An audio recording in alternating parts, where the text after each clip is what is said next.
नमस्कार, स्वागत है आपका इस कार्यक्रम में। पंजाब की पुलिस इन दिनों सुर्खियां बटोर रही है। पहले जसवंत सिंह खालरा के एनकाउंटर पर बनी फिल्म के कारण पंजाब की पुलिस के चर्चे हो रहे हैं और अब एक दूसरा मामला आया है जिसमें कि पंजाब पुलिस के एसएचओ को दुनिया की सबसे बड़ी इन्वेस्टिगेटिंग एजेंसी ने इंडिक्ट किया है एक्सटॉर्शन के लिए और एक तरह से किस तरह से अमेरिका में एक परिवार को फंसाने के लिए 4 करोड़ का रैंसम एक्सटॉर्शन मनी उगाहने के लिए। तो पंजाब पुलिस इन दिनों जिस क्राइसिस से गुजर रही है, उसको हम समझने की कोशिश करेंगे। साथ ही पंजाब की जो समस्या है, पंजाब की जो प्रॉब्लम है, जिस दौर से पंजाब टेररिज्म के दौर से निकला और उसके बाद आज की तारीख में जो नार्को टेररिज्म एक नया जो कीवर्ड पंजाब की पॉलिटिक्स में गूंज रहा है, उन सब के पीछे का सच क्या है, उन सब की कहानी किस तरह से उलझी हुई है। एफबीआई ने जो अपने लिस्ट में जिस पंजाब के एसएचओ को इंडिक्ट किया, उसी लिस्ट में उन्होंने लॉरेंस बिश्नोई जैसे गैंगस्टर को भी इंडिक्ट किया है। साथ ही इसके अलावा भगवान पुरिया जो दूसरा गैंगस्टर है, उसको भी इंडिक्ट किया है। ये सब भारत की जेल में बंद हैं और जेल के अंदर से पूरा ऑपरेशन चला रहे हैं, जिसको लेकर एफबीआई ने कहा कि ये पूरा इंटरनेशनल एक तरह से सिंडिकेट चल रहा है, जो ये 2-3 ऐसे जो गैंगस्टर हैं, जो भारत की जेलों में बैठकर पूरी दुनिया में खास करके यूरोप और अमेरिका के देशों में और खास करके जो अप्रवासी भारतीय हैं, जो सिख हैं, उन परिवारों को टारगेट करते हैं एक्सटॉर्शन के लिए, किलिंग के लिए। लॉरेंस बिश्नोई का तो कई सारे मामलों में नाम है, जिसमें कि न केवल खालिस्तानी हरदीप सिंह निज्जर के मर्डर में उसका नाम है, इसके अलावा मूसेवाला की हत्या में उसका नाम है, इसके अलावा जो सलमान खान के घर के बाहर जो फायरिंग शूटिंग हुई थी, उसमें भी लॉरेंस बिश्नोई का नाम है। तो आखिर पंजाब की प्रॉब्लम क्या है, ये हम समझने की कोशिश करते हैं आज के कार्यक्रम में। हमारे साथ 3 मेहमान जुड़ रहे हैं। सीनियर जर्नलिस्ट आरती जेरत जुड़ रही हैं, सीनियर आईपीएस ऑफिसर रहे विभूति नारायण जी जुड़ रहे हैं और साथ ही पंजाब से चंडीगढ़ से सीनियर जर्नलिस्ट खुशहाल लाली साहब जुड़ रहे हैं। ठीक है, शुरुआत करते हैं विभूति जी आपसे। जो 2 इंसिडेंट इस समय पंजाब की पॉलिटिक्स में गूंज रहे हैं। पहला तो जो जसवंत सिंह खालरा का एनकाउंटर, जिसको लेकर पूरा पंजाब की पॉलिटिक्स, सोशल मीडिया और सब जगह पे चर्चा हो रहा है। ढेर सारे लोग केपीएस गिल के समर्थन में हैं, ढेर सारे लोग विरोध में हैं। अब दूसरा कांड आ गया है कि जिसमें पंजाब पुलिस का एक एसएचओ, जिसको कि एफबीआई ने इंडिक्ट किया है एक्सटॉर्शन में। तो आपको क्या लगता है कि पंजाब में एक लोकल सिंडिकेट चल रहा है, पुलिस के लेवल पे, गैंगस्टर के लेवल पे, और जो नार्को की वहाँ की प्रॉब्लम है, जो ड्रग्स की प्रॉब्लम है, उसमें भी ये सारे लोग इन्वॉल्व हैं? क्योंकि जिस तरह से एफबीआई ने एक अधिकारी को पकड़ा है, लेकिन हो सकता है कि पंजाब पुलिस के बहुत सारे ऐसे जवान पहले से लिप्त हों इस सिंडिकेट में। कैसे देख रहे हैं आप इस जो पंजाब पुलिस का इंडिक्टमेंट है? देखिए, इन दोनों घटनाओं को जोड़ना मेरे ख्याल से बड़ा सरलीकरण होगा। ओवर सिंप्लीफिकेशन जिसे आप कह सकते हैं। दोनों अलग अलग घटनाएं हैं। पहले हम खालड़ा वाला ले लें और उस पर बनी फिल्म ले लें, सतलज को ले लें। देखिए, सतलज वही जो कुछ सतलज दिखा रही, सब कुछ वही सच नहीं है। सच की बहुत सारी परतें होती है ना, किसी वैक्यूम से आप सच को नहीं देख सकते। तो सच वही नहीं होता ना जो हमें दिखाया जाता है। सच की बहुत सारी परतें होती हैं। जैसे वो फिल्म ये नहीं दिखाती कि खालड़ा, निश्चित रूप से खालड़ा मारा गया होगा पुलिस की कस्टडी में। मैं उससे किसी भी तरह से उसको कंट्रडिक्ट नहीं कर रहा हूं, या क्योंकि मेरे पास फर्स्ट हैंड इंफॉर्मेशन नहीं है, मैं मान लेता हूं जो वो कह रहे हैं। लेकिन वो जो पूरा बैकग्राउंड आप अभी बैठ करके हम लोग आराम कुर्सियों पे बात कर रहे हैं, सन 90 के पंजाब की कल्पना कीजिए, 80 के डिकेड की, 90 के डिकेड की, और बल्कि 2000 के बाद के भी एक कुछ सालों की। तो पंजाब में एक खास तरह का टेरर था, एक खास तरह का आतंक था। जो लोग अपने का टेररिस्ट नहीं कहलाना चाहते थे, वो मिलिटेंट कहलाना चाहते थे, खाड़कू कहलाना चाहते थे। वो किस तरह की राजनीति कर रहे थे, वो जो राजनीति कर रहे थे, उस राजनीति में भी डिसेंट के लिए कोई जगह नहीं थी। आप उनके खिलाफ बोलने की हिम्मत नहीं कर सकते थे, अगर बोलते तो आपको मार देते। मैं ये कह करके ये जस्टिफाई नहीं कर रहा हूं कि उनका मुकाबला करने के लिए पुलिस ने जो किया वो भी सही था। देखिए, ये बड़ा बहुत मुश्किल स्थिति होती है जिसमें विवेक का इस्तेमाल करना और भी ज्यादा मुश्किल हो जाता है। मैं चूंकि उन दिनों सर्विस में था और मैं दो एक्सट्रीम ग्रुप्स के पुलिस ऑफिसर्स से मेरा इंटरेक्शन हुआ। एक पुलिस ऑफिसर जो केपीएस गिल के की लाइन का समर्थन करते थे, केपीएस गिल के चहेते थे, केपीएस गिल के साथ भी मुझे एक दो बार बैठने का मौका मिला। और दूसरे चमन लाल एक बहुत आउटस्टैंडिंग पुलिस ऑफिसर थे, उन्हें भी पंजाब भेजा गया था। बाद में केपीएस गिल से मतभेद की वजह से फिर उन्हें वहां से हटा दिया गया। वो एक दूसरी तरह की लाइन की के समर्थक थे, मतलब वो लाइन पूरी तरह से कॉन्स्टिट्यूशनलिज्म, जो लीगल फ्रेमवर्क है उसके अंदर रह के काम करने में, इन सब में विश्वास करती थी। लेकिन आप ये सोचिए कि एक जब दो पक्ष लड़ रहे हो तो उसमें एक ही पक्ष से आप उम्मीद नहीं कर सकते कि वो लीगल फ्रेमवर्क में रह के काम करे, खासतौर से जो लॉ एनफोर्समेंट एजेंसीज थी। क्योंकि ये तो खाड़कू जिन्हें जो अपने को कह रहे थे, ये पंजाब में एक बड़ी मजेदार बात है कि पंजाब पुलिस में अपने जिलों में ही पोस्टिंग हो जाती है। यानी एक कांस्टेबल जो अमृतसर का रहने वाला, वो अमृतसर के किसी थाने में पोस्टिंग उसकी हो जाती थी। उस समय यही स्थिति थी, अब हो सकता बदल गई हो। तो वो पूरी उसका पूरा परिवार गांव में एक्सपोज होता था। और इस तरह की बहुत सारी घटनाएं हुई जिसमें पुलिस ऑफिसर्स के परिवार के लोगों को गांव से उठा ले जाया गया, उनको मार दिया गया। तो ये एक बड़ी मतलब एक ऐसी लड़ाई थी जो अब बैठ करके हम बड़े आराम से जिसके बारे में चर्चा कर रहे हैं, उस समय बहुत मुश्किल था ये फैसला करना कि क्या सही है क्या गलत है। और फिर लड़ाई में ये कहा जाता है कि युद्ध और प्रेम में कुछ भी गलत नहीं है, तो लगभग वैसी स्थिति थी। दोनों तरफ से ज्यादतियां हुई, पंजाब पुलिस ने भी ज्यादतियां की। मजेदार बात यह है कि ये इसमें जो ज्यादती करने वाले थे वो भी जट सिख थे, और जो दूसरी तरफ से उनका मुकाबला कर रहे थे और ज्यादती कर रहे थे वो भी जट सिख थे। केपीएस गिल खुद जट सिख थे। तो ये कोई आप इसमें कम्युनल इशू भी नहीं पैदा कर सकते। दूसरी चीज ये कि देखिए, ये फिल्म, मैं एक लेखक के तौर पे मैं हमेशा इस बात पे विश्वास करता हूँ कि राज्य को बिल्कुल हस्तक्षेप नहीं करना चाहिए। जो क्रिएटिविटी के प्लेटफॉर्म है उसमें फिल्म बहुत महत्वपूर्ण माध्यम है। इसमें राज्य का हस्तक्षेप शून्य होना चाहिए, मिनिमम होना चाहिए, बल्कि नहीं होना चाहिए। लेकिन इस फिल्म को अगर आप देखिए तो आपको समझ में आता है कितने सटल तरीके से वो एक खास तरह का प्रोपेगेंडा करती है। मतलब जो चीफ मिनिस्टर बेंस सिंह के हत्यारे हैं पुलिस वाले, उनके बीच में टॉस होता है कि कौन ह्यूमन बॉम्ब बनेगा, कौन मानव बम बनेगा। और जब एक जो सिपाही उसमें जीत जाता है और ये तय होता है कि ये ह्यूमन बॉम्ब बनेगा और वो चलता है, तो उसके पीछे क्या किस तरह का संगीत बह रहा है जरा आप उसको सोचिए। गगन दमामा बाज्यो, जो जो लड़े दीन के हेत सूरा सोई, मतलब ये किस तरह के सिंबल्स क्रिएट किए जा रहे हैं। एक आदमी जो मुख्यमंत्री को मारने जा रहा है और वो खुद तो इस बात पर ये फिल्म दुखी है कि भाई आप एक की जगह चार लोगों को मार दे रहे हैं, आप ये कैसे तय कर सकते हैं कि बाकी तीन भी अपराधी हैं। लेकिन आप ये इस बात पर एक बार भी आपको अफसोस नहीं है कि मुख्यमंत्री के साथ 11 और लोग मरे थे। वो कोई अपराधी नहीं थे, वो अपने बेचारे ज्यादातर किसानों के बेटे थे जो अपने पापी पेट की वजह से नौकरियां कर रहे थे और मुख्यमंत्री की सुरक्षा में लगे हुए थे। तो ये देखिए, बड़े सटल तरीके से वो फिल्म आपको एक खास तरह की आइडियोलॉजी में, जिसमें वो, मुझे इस बात पे थोड़ी सी एक लेखक के तौर पे मैं शर्मिंदा हूँ कि अगर आप इसमें विश्वास करते हैं तो आप ये, अगर आपका कमिटमेंट है और आप इस आइडियोलॉजी पे विश्वास करते हैं तो आपको हिम्मत के साथ कहना चाहिए। वो आप नहीं कह पा रहे हैं और आप वो सटल तरीके से शो कर रहे हैं कि जो आदमी मुख्यमंत्री को मारने जा रहा है वो कौम का हीरो है और जो चढ़े दीन के हेत सूरा वो सूर है। तो ये आप कहीं ना कहीं देखिए ये गलत कर रहे हैं, कहीं ना कहीं ये सटल तरीके से आप बेईमानी कर रहे हैं।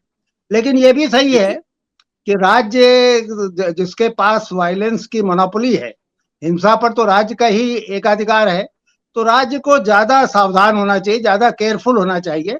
और बहुत एक्सेप्शनल स्थितियों में भी कोशिश यही की जानी चाहिए कि कोई ऐसा वायलेंस राज्य ना करे जो राज्य के ही बनाए हुए कानूनों में जस्टिफाई ना किया जा सके। ये सारा क्रिमिनल कोड्स, कॉन्स्टिट्यूशन, ये सब तो राज्य ने बनाए हैं, तो उन पर वो उनको वायलेट करे, तो मुझे लगता है कि शायद इस पर भी हमें सोचना पड़ेगा।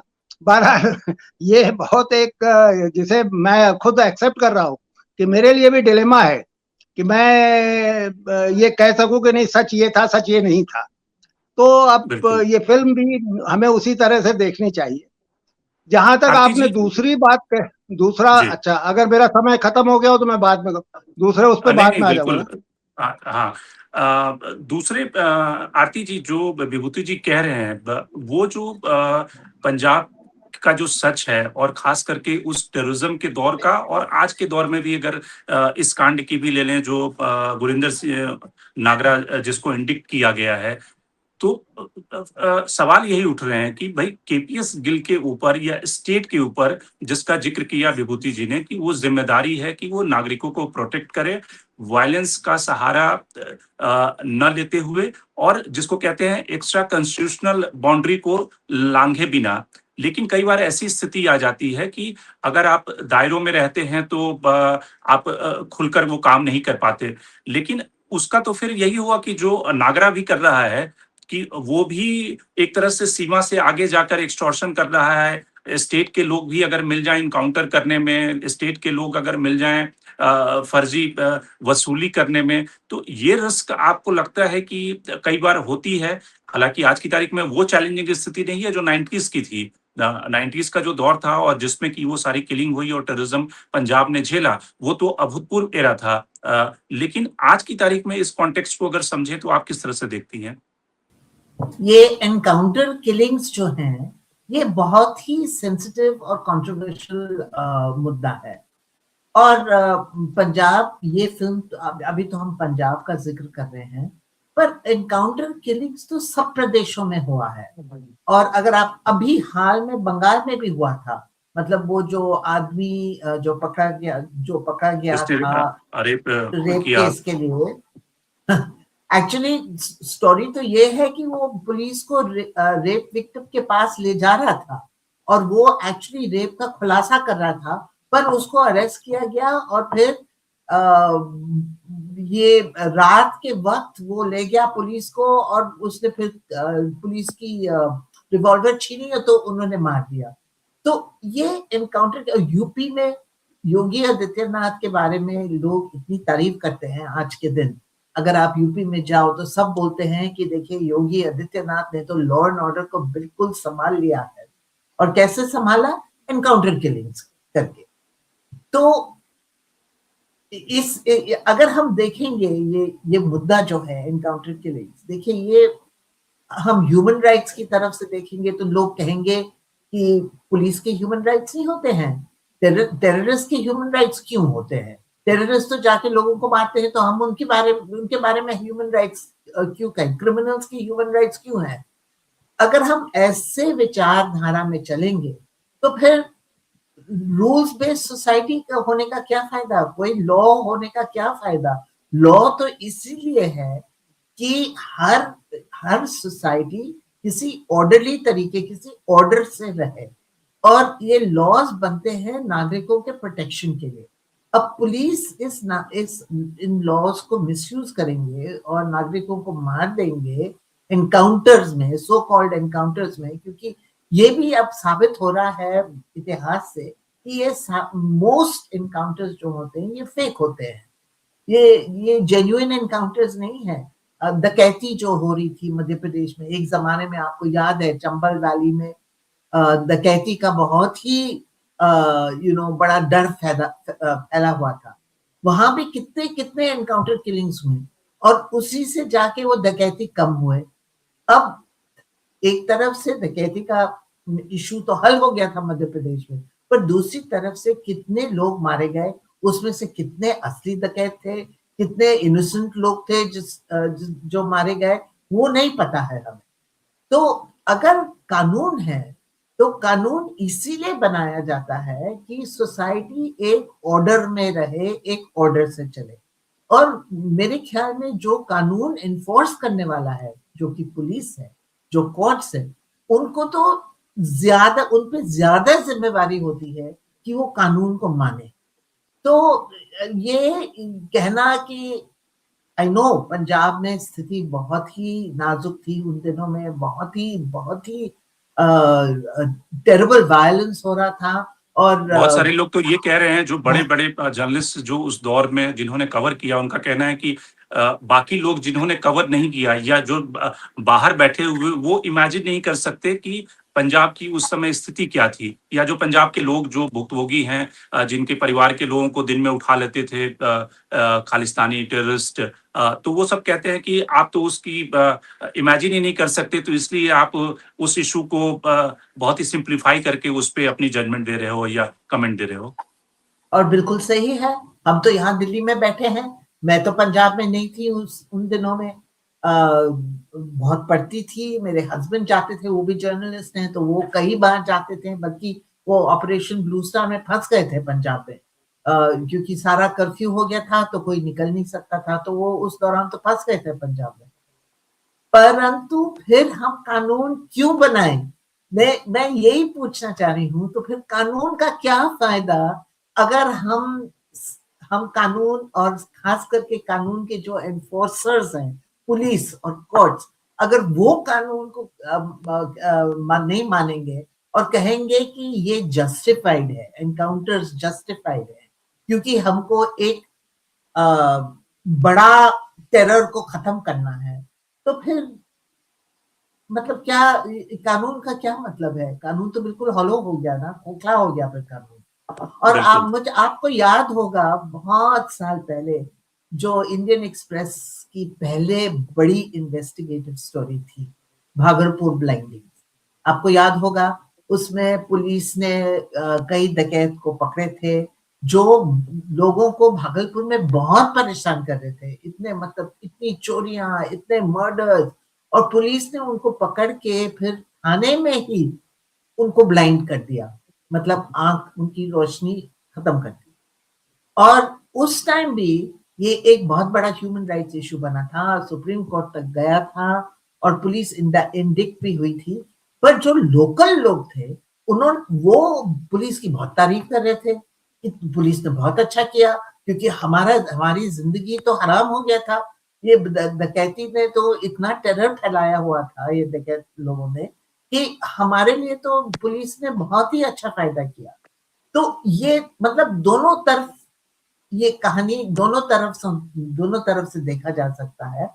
पर अगर हम अपने आप को एक लॉ बेस्ड सोसाइटी समझते हैं, तो फिर जो रूल्स हैं, जो लॉज हैं, उसको ओबे करना बहुत ही मुश्किल है, बहुत ही जरूरी है। और अगर पुलिस चाहती है कि हम एज सिटीजन्स लॉज ओबे करें, तो फिर पुलिस को भी लॉ ओबे करना पड़ेगा, नहीं तो लॉ का कोई माने ही नहीं। बिल्कुल। कुशाल लाली साहब, आप ये बताएं कि ये जो पंजाब में फिलहाल जो गुरिंदरजीत सिंह नागरा का जो इंडिक्टमेंट हुआ है, एफबीआई ने किया है, ये आपको लगता है कि एक लार्जर पंजाब में जो हाल के सालों में ये सारे जब अकाली दल की सरकार थी, तो विक्रम जो मजीठिया थे, उनको तो एक तरह से ड्रग पूरा जो सिंडिकेट है उसका किंगपिन ही कहा जाता था।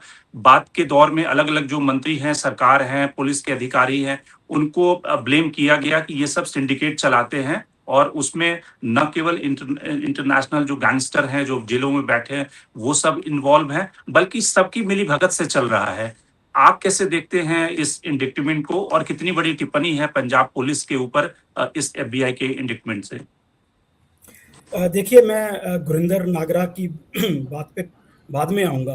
पहले मैं छोटी-सी जो फ़िल्म सतलुज के बारे में हम बात कर रहे हैं, जो मेरे से पहले दोनों स्पीकर्स ने बोला कि उस टाइम जो वो टाइम था 89-90 का, वो एक ऐसा टाइम था जिसमें हर जो पक्ष है उसका अपना सच है। इसमें जहाँ तक मैं सहमत हूँ। लेकिन ये जो फ़िल्म है, ये फ़िल्म सतलुज जो फ़िल्म बनी है, ये पूरी तरह कोर्ट की जो रूलिंग्स है, जो डिसीजंस आए हैं, कोर्ट के डॉक्यूमेंट्स पे बेस्ड ये फ़िल्म बनी है।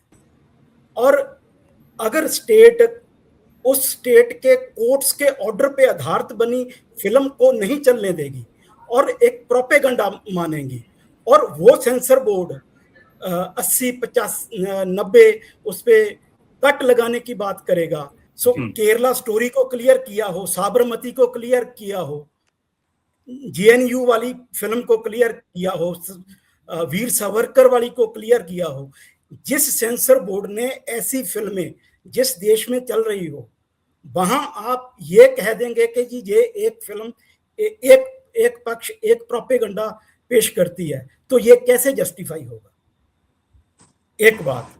दूसरी बात, जसवंत सिंह खालड़ा एक ह्यूमन राइट एक्टिविस्ट थे, वो कोई टेररिस्ट नहीं थे, उन्होंने कोई हथियारबंद वो लड़ाई नहीं लड़ रहे थे, उन्होंने वो एक सरकारी बैंक के डायरेक्टर थे और उसके गांव के जब 2 लोग पुलिस ने ऐसे खपा दिए, तब उन्होंने जो लोकल वहां के क्रीमेशन ग्राउंड्स थे उनका डाटा निकाला और 2000 से ज्यादा लोगों को जो है वो उन्होंने निकाला कि ये लोगों को ऐसे मारा गया है।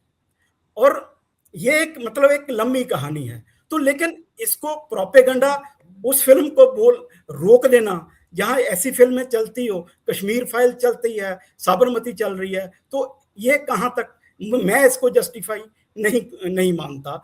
मुझे लगता है कि इस देश में जहां गांधी के हत्यारे को लोग मंदिर बना के पूजते हो, वहां एक खास पॉलिटिकल, क्योंकि वो मिनोरिटी से रिलेटेड है, उसको आप एक देश के लिए खतरा मानो और ये कहो कि इससे तो पता नहीं क्या देश में क्या हो जाएगा। मैं इससे मतलब इस विचार से पूरी तरह सहमत नहीं हूं। हाँ, ये मैं मानता हूं कि उस दौर में दोनों पक्षों ने जो किया है, पुलिस ने भी किया है और जो दूसरी पक्षों जो हथियारबंद लड़ाई कर रहे थे उन्होंने जो किया है, उससे आम लोगों में सोसाइटी जनरल जो सिविल सोसाइटी बोलते हैं उसको बहुत नुकसान हुआ और दोनों पक्षों का हुआ, पुलिस वालों का भी हुआ और जो जैसे मैं तो जनरली ये बोलता हूं कि नुकसान पंजाबियों का हुआ। लार्जर जो इशू है कि पंजाब की आखिर प्रॉब्लम क्या है। पंजाब में एक तो बॉर्डर स्टेट है, बॉर्डर स्टेट होने के कारण पाकिस्तान का वहां पे ढेर सारा इंटरेस्ट है। उसके बाद पाकिस्तान हमेशा कोशिश करता है कि पंजाब हमेशा अशांत रहे, जिसकी वजह से पहले जो प्रॉब्लम थी टेररिज्म की थी, अब वहां पे नारकोटिक्स की प्रॉब्लम है। आपको लगता है कि इस तरह के सिंडिकेट जो हैं, जो पॉलिटिशियन का, ब्यूरोक्रेट का, पुलिस ऑफिसर का, ये पंजाब में 80 के बाद के दशक से लगातार एक्टिव रहा है? आज भी पंजाब ऊपर से शांत दिखता है लेकिन अंदर से वैसी ही स्थिति है जिस तरह से नारकोटिक्स और नार्को टेररिज्म की स्थिति है?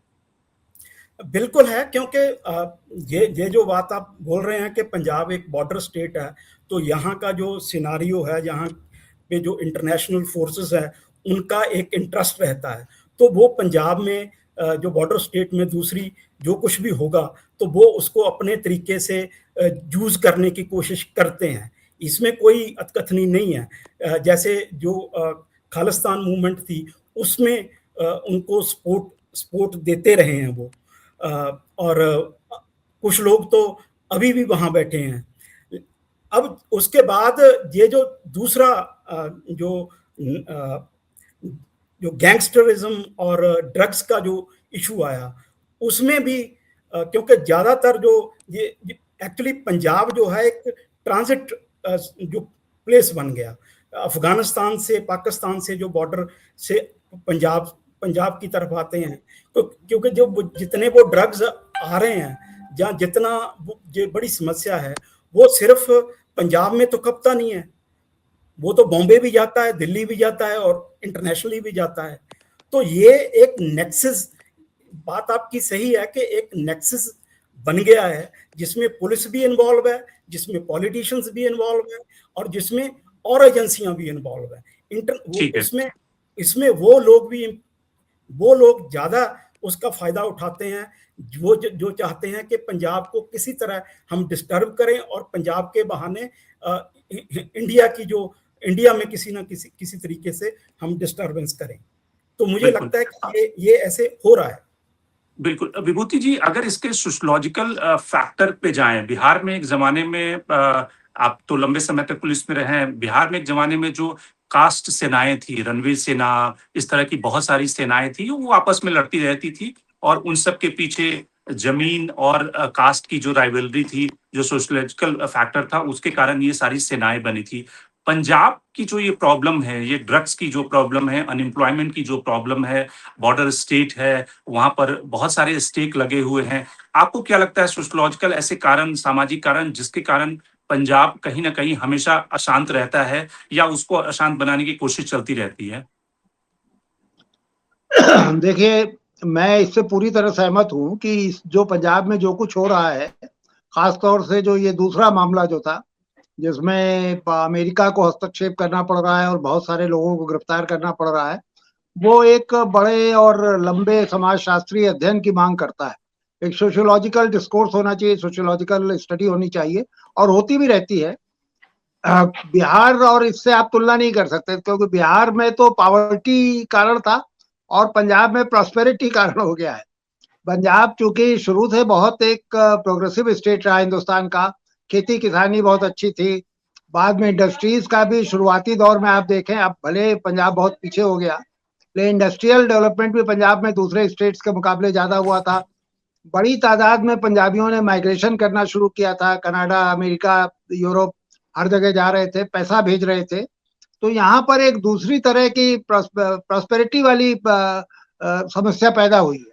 मसलन मैं एक छोटा, चूंकि आपके इसमें समय कम होगा, एक छोटी तरफ आपका ध्यान आकर्षित करना चाहता हूँ। पंजाब में आज से 40 साल पहले आप किसानों के पेट निकले हुए नहीं देखते थे।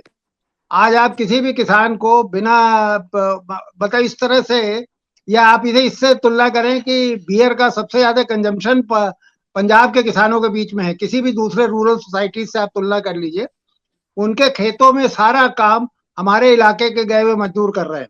हमारे मतलब पूर्वी उत्तर प्रदेश, बांग्लादेशी, ये सब जा करके काम कर रहे हैं और उनकी खेतियां जो थोड़ा बहुत उत्पादन कर रही है अब हमारे बल पे कर रही हैं।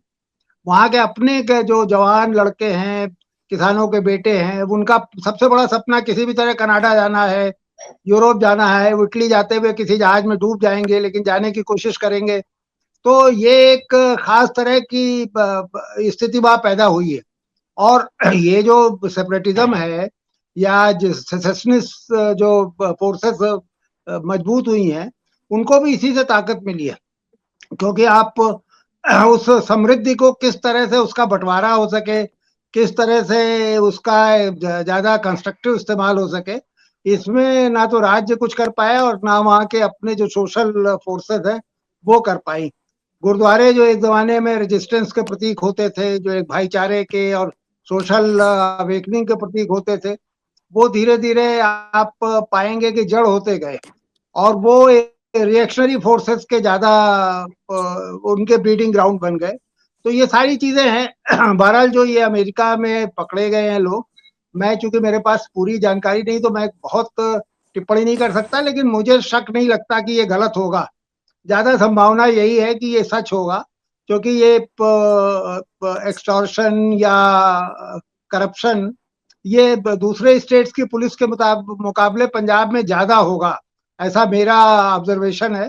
क्योंकि पंजाब में प्रॉस्पेरिटी ज्यादा है, ज्यादा आप वसूली कर सकते हैं। अभी कुछ दिनों पहले आपने देखा होगा एक डीआईजी पकड़ा गया था, तो जिस तरह के किस्से उसके बारे में मुझे पढ़ने को मिले, तो हम लोगों के लिए थोड़ा वो मतलब उत्तर प्रदेश के रहने वालों को थोड़ा आश्चर्यचकित करता है।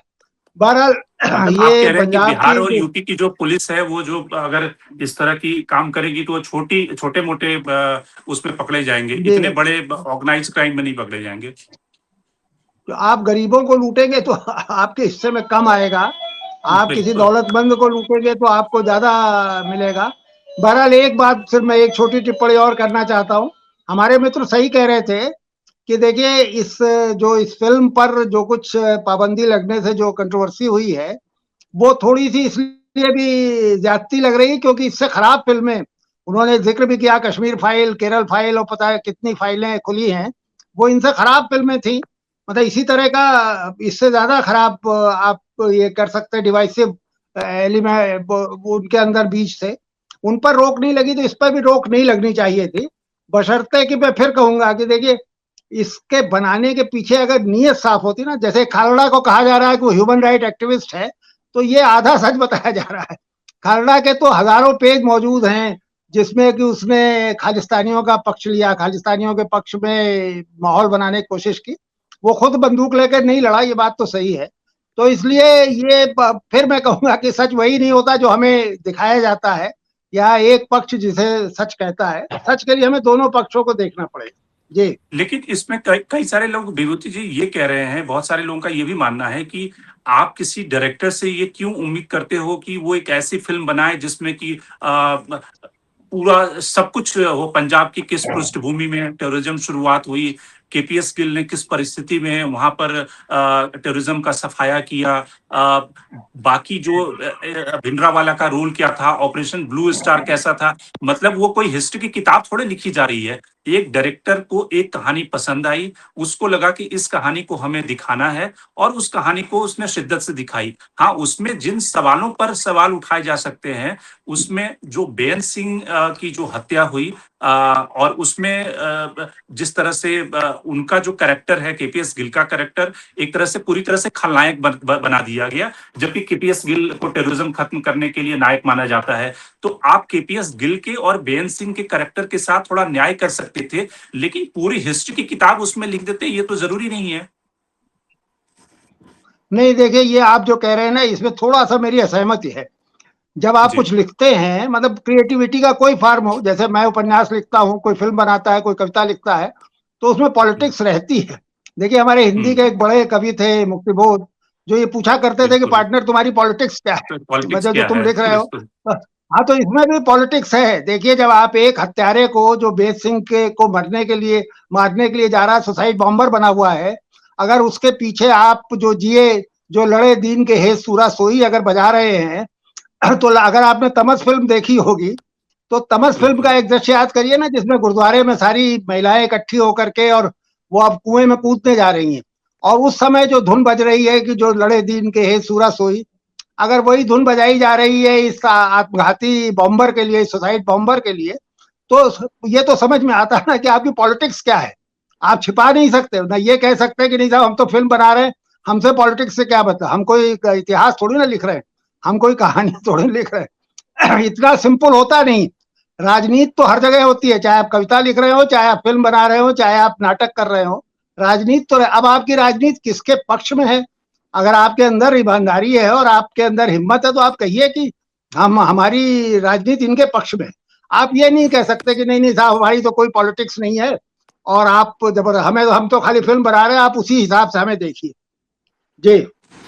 बिल्कुल। आरती जी, एक अंतिम टिप्पणी है। जो विभूति जी कह रहे हैं, बहुत ही कायदे की बात उन्होंने कही है कि भाई कोई भी कहानी, कोई भी कविता, कोई भी इतिहास, उन सब में भी राजनीति होती है। तो आपको लगता है कि अगर कहानी की भी राजनीति है, तो कहानी की राजनीति को भी रिफ्लेक्ट होना चाहिए, पर्दे पे आना चाहिए। फिल्मकार उसके लिए जरूरी नहीं कि सर्टिफाई करे कि हाँ, मैं इस पक्ष की राजनीति को दिखा रहा हूँ, दूसरे पक्ष की राजनीति के लिए मैं दूसरा सीक्वल बना दूंगा। बहुत सारे लोग कह रहे हैं कि केपीएस गिल के ऊपर आप सीक्वल क्यों नहीं बनाते उस डायरेक्टर से। तो कोई कह रहा है कि जी आप बेअंत सिंह के ऊपर सीक्वल क्यों नहीं बनाते। तो वो सब फिल्मकार की अगर उसका मन होगा कि हाँ, केपीएस गिल के ऊपर भी सीक्वल बनाना है, बना सकता है। लेकिन आप किसी डायरेक्टर से या किसी भी राइटर से या किसी कहानीकार से, विभूति जी से हम उम्मीद ये करें कि विभूति जी इसी तरह की कहानी लिखें। नहीं तो अगर दूसरी तरह की कहानी लिख रहे हैं, तो ये निश्चित रूप से राजनीति कर रहे हैं। आपको लगता है जस्टिफाइड है? नहीं, बिल्कुल। मेरे ख्याल में विभूति जी मेन पॉइंट को मिस कर रहे हैं इसमें। मेन पॉइंट तो जसवंत सिंह खालरा की कहानी है। नहीं, और उसको तो उन्होंने कह दिया कि जसवंत सिंह खालरा के भी खालिस्तानी होने के बहुत सारे सबूत हैं। But that is the main story of the film. तो और उनके मर्डर के लिए 6 पुलिसमैन आज के दिन जेल में है, और एक एसएसपी ने सुसाइड किया है क्योंकि वो भी इंडाइट होने वाला था। तो वो है मेन पॉइंट। अब उसमें थोड़े थोड़े छोटे छोटे कैरेक्टर्स हैं, केपीएस गिल, बेअंत सिंह, जो बैकड्रॉप प्रोवाइड करते हैं, पर मेन स्टोरी तो जसवंत सिंह खालरा का है। और मैं एक और चीज कहना चाहती हूँ कि आप राजनीति की बात कर रहे हैं। मेरे ख्याल में हमको ये राजनीति भी देखना चाहिए कि ये फिल्म बैन क्यों हुआ, नंबर 1। उसके बाद ओटीटी पे 2 दिन के लिए दिखाया गया, बहुत से लोगों ने डाउनलोड किया, फिर ओटीटी से ये फिल्म हट गया। अब ये फिल्म कौन दिखा रहा है पंजाब में? हर गांव में ये फिल्म जा रही है। कौन ले जा रहा है? अकाली दल, क्योंकि चुनाव आने वाले हैं और अकाली दल सोचती है कि इस फिल्म के मुताबिक, इस फिल्म के थ्रू उनका रिवाइवल हो जाएगा पंजाब में, तो वो हर गांव में ये सर्कुलेट कर रहे हैं। तो ये प्लीज, ये बैंक के पीछे भी राजनीति है। तो बिल्कुल यही प्रॉब्लम है, हर चीज में राजनीति है। आप किस राजनीति को आप सही मानोगे, किस राजनीति को आप गलत मानोगे? राजनीति तो चलता है, वो जीवन का हिस्सा है। कुशाल जी, एक अंतिम टिप्पणी आपसे, आप कुछ कहना चाह रहे हैं? मैम जो बात कर रहे हैं, मैं ये अकाली दल की बात कर रहे हैं, वो वही बात आ गया कि एक पॉइंट नहीं है, एक दूसरा भी पॉइंट ऑफ व्यू है। वो पॉइंट ऑफ व्यू ये है कि जो हिंदुत्व की राजनीति करना चाहते हैं पंजाब में, एक तरफ चलना चाहते हैं, उन्होंने ये शुरू करवाया और 2 दिन के बाद आप खुद ही बंद करवा दी। अब वो सब कर रहे हैं। बीजेपी वहां पे अकाली दल राजनीति करना चाहिए। बिट्टू ये कह रहे हैं कि 25,000 जो हिंदू मारे गए उसका जवाब दो। अकाली दल को लग रहा है कि उनकी लाइफलाइन मिल गई है। आपको लग रहा है कि अच्छा चलो ये अकाल तख्त से पीछा छूटा, कांग्रेस वालों का डैमेज होगा। तो सबकी अपनी अपनी पॉलिटिक्स है वहां पे। प्रकाश सिंह बादल अकाली दल की सबसे ज्यादा जो फजीहत है इस मामले में हो रही है। केपीएस गिल के भांजे हरतोष बल की एक, आप उसके सोशल मीडिया पे जाके कुछ टिप्पणियां पढ़ लें। उन्होंने लिखा है सुखबीर बादल को कि तुम्हारे पापा प्रकाश सिंह बादल बैकडोर से केपीएस गिल को मिलने क्यों आते थे। और प्रकाश सिंह बादल के बारे में एक पुराना इंटरव्यू परमजीत कौर खालड़ा का सोशल मीडिया पे चल रहा है, जिसमें वो कह रही हैं कि प्रकाश सिंह बादल ने उनको ऑफर किया था कि आपको चेयरमैन बना देते हैं, आप ये केस वापस ले लीजिए। तो पॉलिटिक्स एक तरफ नहीं चल रही है, पॉलिटिक्स दूसरी तरफ चल रही है। लेकिन मैं एक टिप्पणी ना सर जो बात कर रहे थे ना, उसके बारे में करना चाहता हूं कि देखिए, अगर तो आप ये कहिए कि ये जो देश है, ये देश एक विचारधारा का है, एक धर्म का है, तो उसी को स्पेस मिलेगी। अगर तो आप ये मानते हो फिर तो बात ठीक है। लेकिन अगर आप किसी बंदे को इसलिए मारते हो कि वो एक खास पॉलिटिकल जो आइडियोलॉजी है उसको मानता है, तो वो गलत बात है। क्योंकि खालिस्तान की बात करना कोई क्राइम थोड़े है। अगर आप हिंदू स्टेट की बात करते हो, हिंदुस्तान बनेगा, तो खालिस्तान की बात करना कैसे क्राइम हो गया? और भारत की सुप्रीम कोर्ट का ऑर्डर है कि जब तक आप किसी आपके नारे के साथ या आपके भाषण के साथ किसी को फिजिकल नुकसान नहीं होता, ये क्राइम नहीं है। ये ऑन रिकॉर्ड में बात कर रहा हूं। तो इसलिए आप एक जो लोग आंदोलनकारी हैं, एक वो है, एक स्टेट है, दोनों तरफ से वायलेंस हो रही है। तो अगर आप एक जो आंदोलन कर रहे हैं, हथियार लेके लोगों को मार रहे हैं, उसको गलत ठहरा रहे हैं, तो आपको जो स्टेट वायलेंस कर रही है उसको भी आपको गलत ठहराना पड़ेगा। ठीक है। सिंगल ट्रैक बात नहीं हो सकती, डबल ट्रैक पे बात करेंगे तब बात बनेगी। ठीक है, बिल्कुल। जैसा कि विभूति जी ने कहा कि इस फिल्म के बहुत सारे सच हैं और ये ठीक है, जो पुलिस एक्सेसेस हुए उसको कंडेम किया जाना चाहिए, वो गैर जरूरी था। लेकिन जो पंजाब का सच है वो कई सारे फॉर्म में है, कई सारे तहों में लिपटा हुआ है। उसको सिर्फ एक फिल्म से नहीं समझा जा सकता, क्योंकि पंजाब ने जो दुख और दर्द और जख्म झेले हैं, उसके लिए, उस जख्म को सहने के लिए, समझने के लिए एक पूरा इतिहास कालखंड जिसका गवाह है, उसको समझना होगा। तो आज के कार्यक्रम में इतना ही। विभूति जी आप जुड़े, आपका बहुत बहुत धन्यवाद। आरती जी आप जुड़ी, आपका बहुत बहुत धन्यवाद। और कुशाल जी आपका भी बहुत बहुत धन्यवाद। देश और दुनिया की बाकी खबरों के लिए आप बने रहिए टैलोन्स के साथ।